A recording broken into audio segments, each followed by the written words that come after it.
Hi, I'd like to tell you a story about Elizabeth's pies.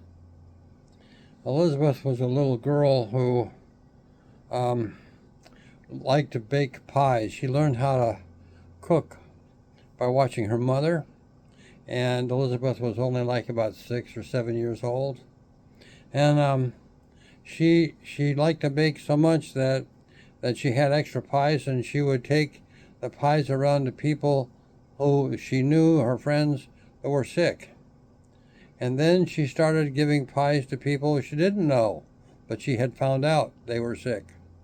And so she kept on, she became famous as a little baker, passing out pies. Elizabeth was well known for her generosity and kindness, even as a little girl.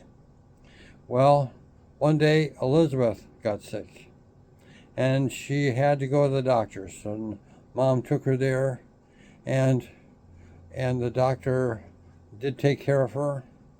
And Mom told the doctor, now, this is back in the day before insurance was so prevalent. She said to the doctor, I don't have much money. It'll be a while before I can pay you. And the doctor said, oh, you don't worry about that. I'll pay the bill. And she said, really? And the doctor said, well, yeah, Elizabeth, um, when my little girl was sick, brought my little girl a pie. Well, that was something. Now, the moral of the story is that it is more blessed to give than to receive. Jesus said that. And he also said that the second great commandment was to love others as we love ourselves.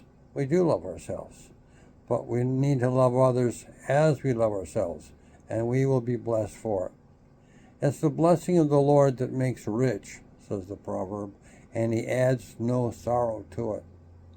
You can tell that it's the blessing of the Lord and not sin if there's no sorrow added, because that's who God is.